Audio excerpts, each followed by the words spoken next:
I sometimes worry about how much of my taste in pop culture is based off of my nostalgia for certain things. This naturally extends to the comics I love and read. So, I've been trying to diversify my palette and read some more recent material.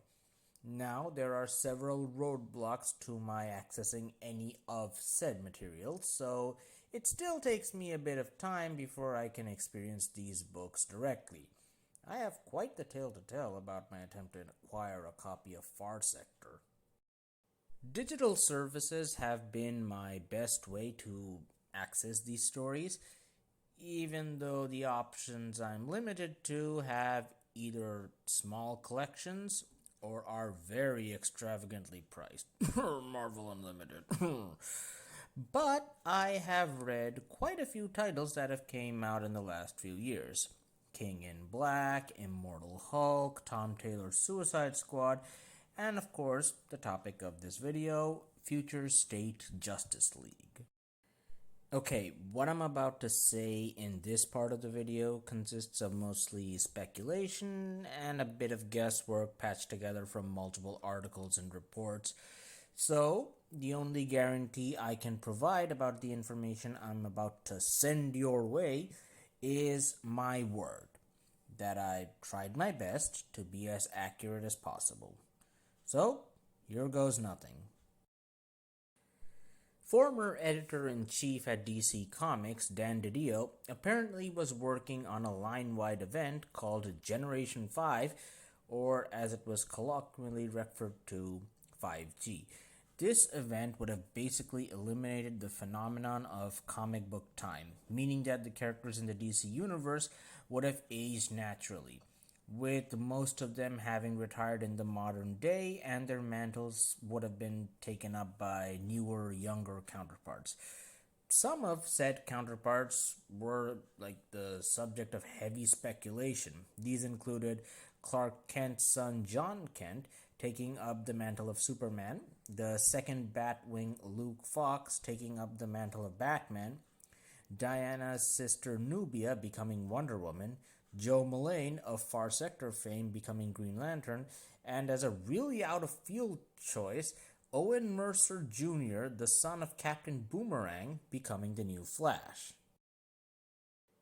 However, due to several factors, most notably a huge change in management which led to the removal of a lot of the higher ups at DC, including Dan DiDio, well, 5G was cancelled before it was even properly announced. This led to the free one-shot Generations, which would have served as a lead up to the whole shebang getting cancelled. But the stories had already moved beyond the planning stage to the point of being on the verge of publication. It was impossible to fully scrap them at this stage. The result? Future State. After the events of the comic Dark Knight's Death Metal, Future State was a look into the state of the future of the DCU. Not like the end of the future of the DCU that was Future's End. For 2 months, there would be several miniseries focusing on different characters at different points in time in the future of the DCU, with what I'm assuming are a combination of 5G and original plot lines.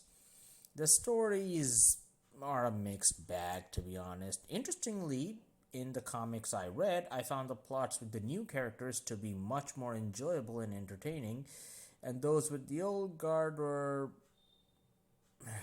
okay, there's no point in trying to sugarcoat it, just not very good. The Flash, Jon Stewart, the Teen Titans, Shazam, the Justice Legion Alpha, these are some of the worst stories I've read in a while. I haven't read all the trades, though I did find the Superman one to be the most consistent in terms of quality, and that's my recommendation if you were looking to get a Future State trade. But the one that had piqued my interest the most was the Future State version of the Justice League. The League being my favorite superhero team and all that. Now, in a video I made way back, I talked about the escalating threats the Justice League kept facing in recent times, and how their story didn't even end up concluding in their own title. The Justice League has felt less like a flagship title and more like a book that would just connect plot points for other series. So, do these two issues follow that same trend, or can they recapture the magic of what a Justice League book is capable of? Before we begin, let's take a look at the team. An interesting point to note here is that only one of these characters is making her debut in Future State, Wonder Woman Yara Flor. The other most recently introduced character is Flash Jess Chambers, who debuted a month before Future State in a one-shot called DC's Merry Multiverse. Rounding out the cast, we have the daughter of Aquaman and Mera, Andy Aquawoman Curry, the previously mentioned John Kent as Superman and Joe Mullane as Green Lantern, and the next Batman himself, Jace Fox, brother of the guy speculated to be Batman Luke Fox.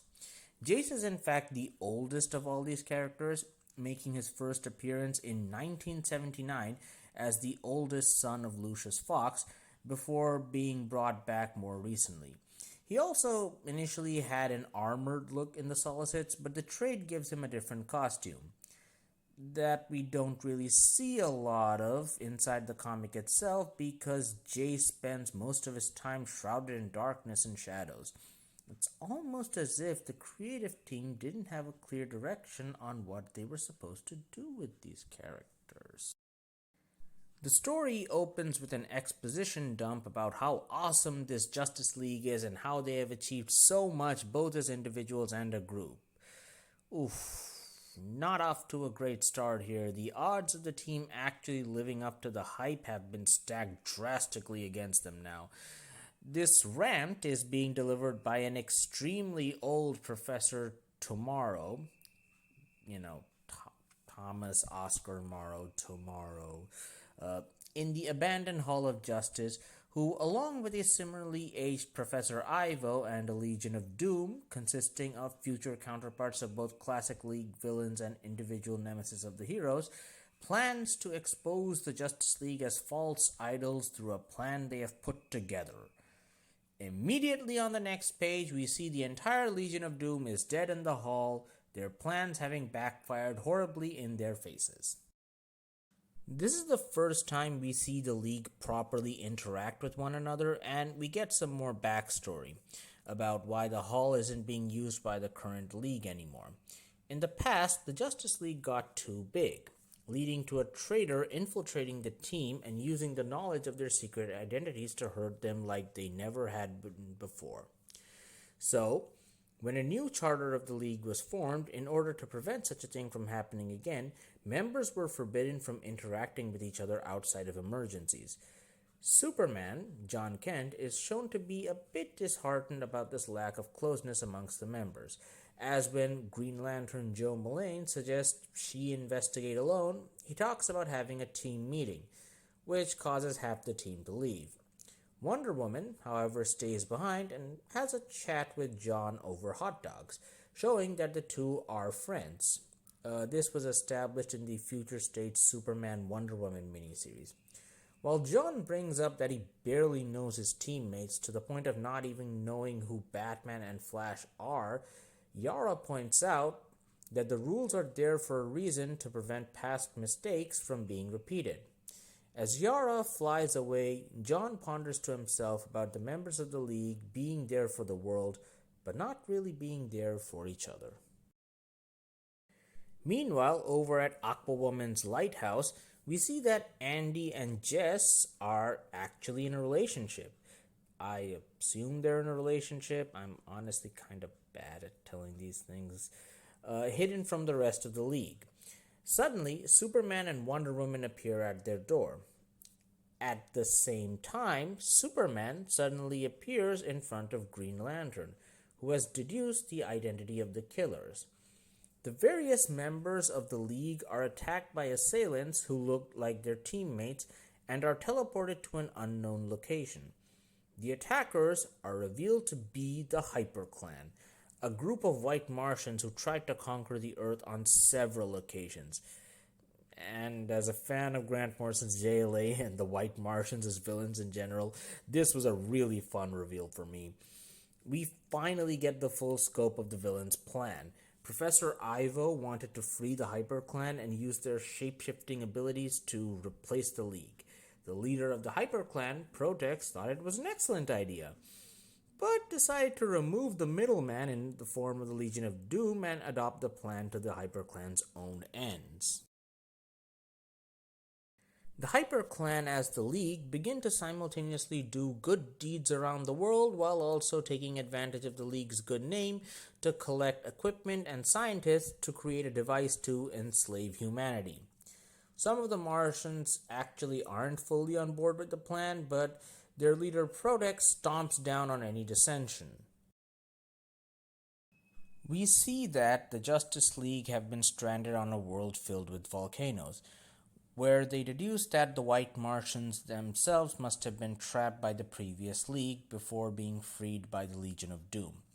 The team eventually start to fight amongst themselves, as they have no way of knowing if there are any Martians among them. This is a pretty weak excuse for inter-team conflict, but the next scene somewhat makes up for it, as the various members of the League reveal that, despite trying not to, as a result of being in several life-threatening situations before, they have noticed little things about each other.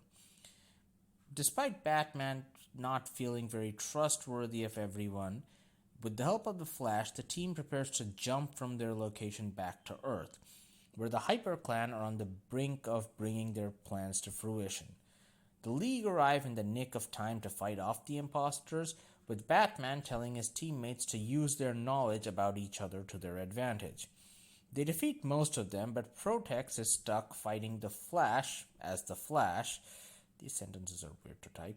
But Andy is able to tell them apart and knocks Protex away, who is then taken down with the help of a flamethrower Batman uncovered.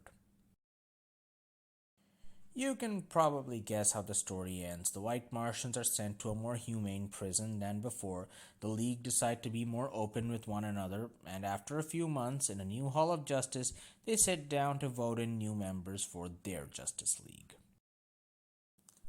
I just want to say this now. This has been one of the most enjoyable Justice League stories I have read in a long time. I felt like I should say this up front as to be transparent. This story has many flaws, maybe even more so than its merits. The art is iffy at times, with the digital copy I'm reading from having almost hazy scans at some point to make the artwork even more indecipherable at points.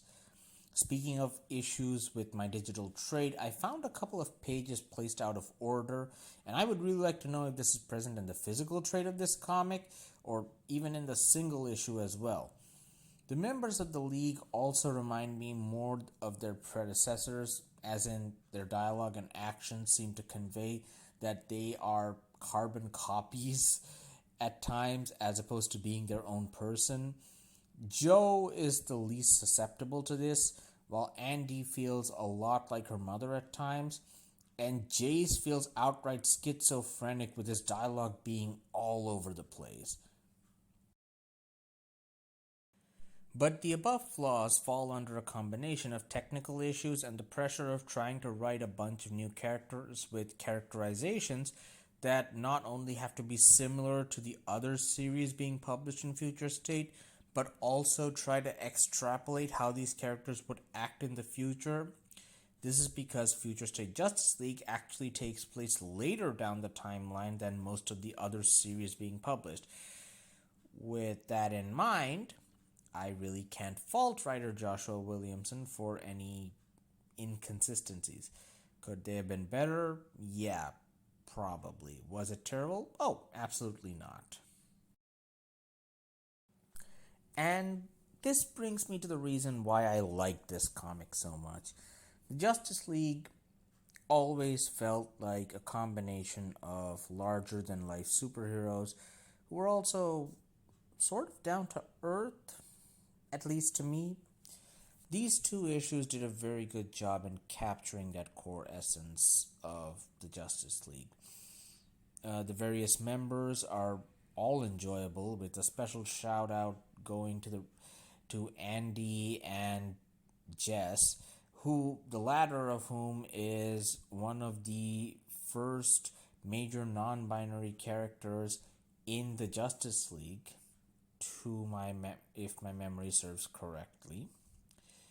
Uh, and yeah, I was left wanting to see more of this league working together and going on adventures. There was also a lack of trust among the heroes initially, but they're also professional and they aren't taking pot shots at one another, except for Batman and the obligatory infighting scene, which is just refreshing to see for a change and makes the moment where they all work together to stop the Hyper Clan all the more satisfying. The villains and the story are all references to earlier Justice League arcs, especially Mark Waid's Tower of Babel and the Identity Crisis story featuring Dr. Light. No, not that one.